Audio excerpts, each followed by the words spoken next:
Bienvenidos oyentes de Radio Sefarad, estamos una semana más aquí en De Cero a Aleph, Matemáticas y Judaísmo, con Amelia Muñoz García. ¿Qué tal? Buenas tardes. Bueno, regresamos con los oyentes a hablar de matemáticas, a que nos hables de la vida de diferentes autores. En el día de hoy lo harás de Zygmunt Wilhelm Birnbaum, un matemático polaco-americano que, por lo que nos cuentas, destacó por su contribución en estadística. Pues sí, en efecto, este hombre comienza sus estudios sobre todo trabajando en análisis y ramas un poquito más teóricas, y da un giro a su carrera. Pero, en fin, comenzando por el principio, William Birnbaum nace en 1903 en Lvov, que va a formar parte en aquel momento del Imperio Austrohúngaro, en el seno de una familia judía de clase media alta. Su padre era un empresario de éxito, lo que le permitió a Wilek, el diminutivo de Wilhelm en polaco, porque además su familia hasta cierto punto se consideraba polaca. Bueno, pues a este hombre le va a permitir asistir a un instituto privado en su ciudad natal. Esto es hasta que estalla la Primera Guerra Mundial y la familia tiene que mudarse durante 4 años a Viena. Durante este periodo, Wilek se encuentra con que el instituto le aburre y convence a sus padres para que le contraten a un tutor privado que le va a enseñar desde casa. Dado que él va a ir aprobando todos los exámenes anuales para estudiantes desde casa, bueno, pues a sus padres le parece un buen sistema. Y así continúa hasta el fin de la Primera Guerra Mundial, cuando pueden volver a su casa. Y bueno, Lvov entonces va a formar parte de Polonia, y Wilek continúa su educación también desde casa, por el mismo motivo que antes, el instituto le aburría, hasta 1920, ya que entonces considera que es un buen momento para volver al sistema y prepararse el equivalente del momento a selectividad. Bueno, como vemos, es un estudiante muy autónomo y no es por tanto una sorpresa que hiciera buenas migas con su profesor de matemáticas, un doctorando que también era bastante autónomo, como se puede ver en el hecho de que ampliaba el currículum escolar con teoría de conjuntos y topología, 2 ramas que no estaban recogidas y que eran bastante nuevas. Bueno, pues dado que esto va a ser bastante teórica, va a llamarle mucho la atención, y va a ser cuando Birnbaum comienza a interesarse por las matemáticas como carrera profesional. Además, esto se va a ver acentuado porque justo después de acabar el instituto, él va a leer por su cuenta varios libros sobre análisis. Sin embargo, debido a todas las turbulencias políticas y económicas, la situación de la familia no era tan buena como unos años atrás, y sus padres lo convencen pues para que estudie algo con buenas perspectivas económicas, y matemáticas no consideran que vaya a ser una de estas carreras.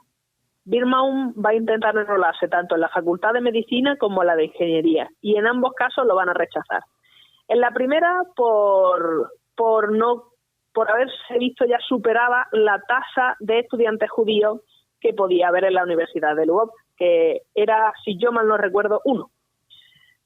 Y en la de Ingeniería, porque él no había servido en el ejército durante aquella época, aparte de ser bastante joven, había estado en Viena, y se priorizaba a los estudiantes que hubieran participado en la guerra. Vuelve a intentar por tercera vez entrar en la universidad y le permiten entrar para estudiar abogacía, que además consigue estudiar con una beca. Sin embargo, sus intereses en matemáticas siguen estando para él muy presentes, por lo que además de las asignaturas necesarias para superar su carrera, cursa una serie de asignaturas extras que le van a venir muy bien en el futuro. En 1925 obtiene su título de abogado y entra en una firma como abogado junior, y enseguida decide cursar el resto de las asignaturas de matemáticas que su universidad le podía ofrecer, con otra beca además. Y en 1926 lo que va a hacer es conseguir el título de profesor de instituto de matemáticas. Abandona definitivamente el bufete y empieza a dar clases con más o menos éxito en institutos, hasta obtener el doctorado en 1929. Bueno, para obtener dicho doctorado no solo tenía que presentar una tesis que va a ser sobre mapas conformes en funciones univalentes, sino que también tiene que aprobar un examen oral llamado rigorosum. Y justo el día después de obtener oficialmente el título de doctor, en filosofía, por cierto, se fue a Göttingen para seguir estudiando. Y allí lo van a coger bastante bien. Ya tenía un artículo publicado de 1926 sobre variable compleja, y bueno, en Alemania va a seguir trabajando en la misma línea con Landau, que también estaba estudiando esta rama de las matemáticas. Durante 2 años va a vivir de su ahorro y al tercero, que ve que ya no le queda más dinero, se lo comenta a su profesor y Landau le ofrece un puesto como asistente. Sin embargo, también le previene sobre el peligro de aceptar su oferta, advirtiéndole que como judío y como extranjero Birnbaum lo iba a tener muy difícil en el futuro. Así que en 1930 va a aceptar el puesto de trabajo, pero comienza su estudio, más estudio, en el Instituto de Matemáticas para Seguros, estudiando estadística, probabilidad y en general matemáticas aplicables a actuaría, lo cual va a incluir la aplicación de modelos estadísticos y matemáticos para la evaluación de riesgos en distintos contextos, tales como seguros y finanzas. Básicamente lo que van a emplear son estadística y probabilidad para medir el riesgo y la incertidumbre de situaciones, de empresas o de personas. Bueno, estas asignaturas impartidas por Felix Bernstein van a ser el primer contacto de William con matemáticas aplicadas. En 1931 obtiene el título de actuario y comienza a trabajar para la compañía de seguros de vida Phoenix, primero en Viena y posteriormente de vuelta en su ciudad natal como director de oficina. Este trabajo no le impide seguir investigando, aunque ahora se va a concentrar más en estadística, abandona las ramas más teóricas. Y bueno, podríamos destacar, por ejemplo, su artículo de 1933 sobre la ley fuerte de los grandes números, con Schreier. La ley de los grandes números lo que dice es que en un experimento aleatorio la frecuencia relativa de un suceso se aproxima cada vez más a su probabilidad teórica, a medida que aumentamos el número de experiencias que se realizan. La ley fuerte lo que indica es que el promedio de los resultados del mencionado experimento aleatorio converge a la esperanza casi seguramente. Y la idea subyacente está clara. Si tú intentas hacer un experimento con 2 o 3 personas o con 2 o 3 experiencias, no son suficientes. Pero conforme más grande sea y más uniformemente estén repartidos los sujetos o las experiencias, más cerca va a estar de lo que se espera en realidad. Bueno, pues el artículo de Birnbaum y Schreier lo que va a demostrar es que, empezando a partir del concepto de probabilidad de Kolmogorov, se puede llegar a la definición de von Mises de falta de regularidad, que va a ser una definición que este hombre hace para definir la frecuencia aleatoria. Dado que von Mises construye su teoría de probabilidad a partir de sus propios fundamentos, el artículo de Birnbaum va a ser fundamental para crear un vínculo entre Kolmogorov y von Mises. Bueno, este artículo difiere mucho, quiero decir, de lo que venía escribiendo William en los años anteriores, ya que en Göttingen había estado trabajando sobre, por ejemplo, funciones simples en 1929, valores propios en problemas de Sturm-Liouville en 1930 y teoremas de aproximación de espacios de funciones. Escribe un par de artículos en 1930, así como el artículo de 1931 con Orlik sobre la generalización del concepto de funciones mutuamente conjugadas. Un trabajo bastante influyente donde aparece por primera vez los espacios de Birnbaum-Orlik.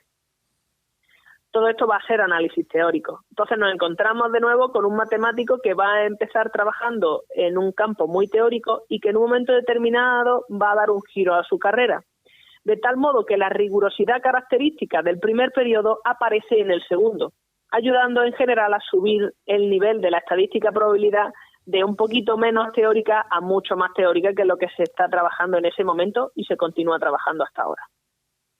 Bueno, volviendo a la vida social y laboral de Birnbaum, en 1936 la empresa para la que trabaja se viene abajo. El propio William llega a sugerir que fue un movimiento calculado para evitar que los nazis se hicieran con la compañía, que se autosabotean a propósito.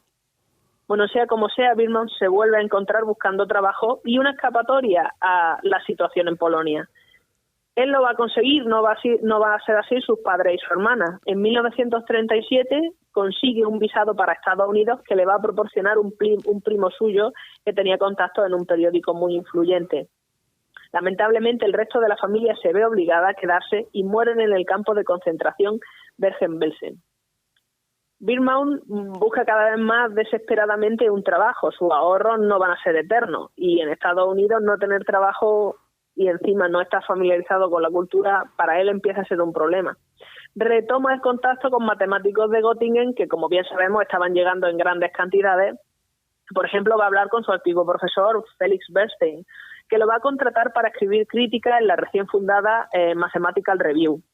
una revista en la que Bernstein estaba muy metido. Y por otra parte, le va a ofrecer un puesto en un proyecto de investigación como investigador asistente. Este proyecto va a estar asociado al departamento de biometría. En particular, Bernstein lo que tenía era mucho interés en relacionar rasgos genéticos con longevidad. Y este va a ser el primer trabajo de William en Estados Unidos, el manejo de datos estadísticos para buscar algún tipo de correlación. Este trabajo continúa en Woods Hole, en Massachusetts, hasta que la beca de investigación se acaba y Birman vuelve a encontrarse sin un trabajo fijo y decide abrir su propia consulta como consultor estadístico. En general, comenta en una entrevista que le hacen que los trabajos son o muy excéntricos o manejo de datos para publicaciones. Y mientras tanto, él no pierde el tiempo.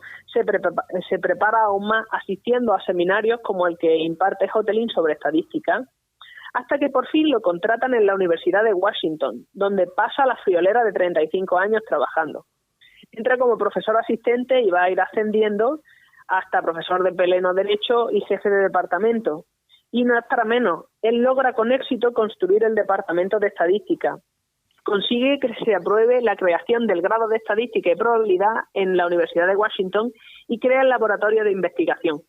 Todo desde cero. Cuando él llega va a ser el único profesor de estadística. Lo hace para impartir una sola asignatura que había sobre el tema, el equivalente a una introducción para cualquier carrera que hiciera uso de estadística o probabilidad.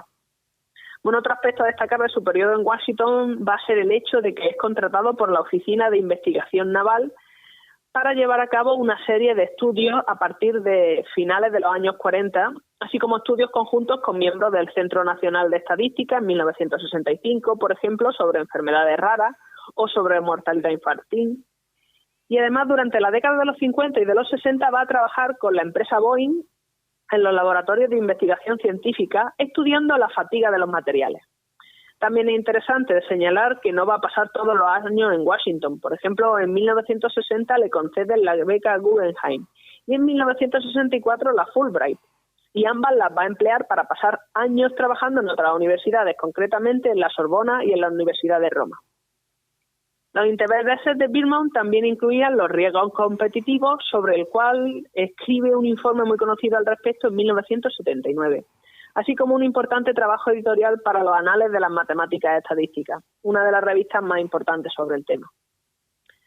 Entre los honores que va a recibir por su carrera van a estar pues el ser presidente del Instituto de Matemáticas Estadísticas entre 1963 y 64 y la medalla S.S. Wilkes de la Asociación Estadística Americana.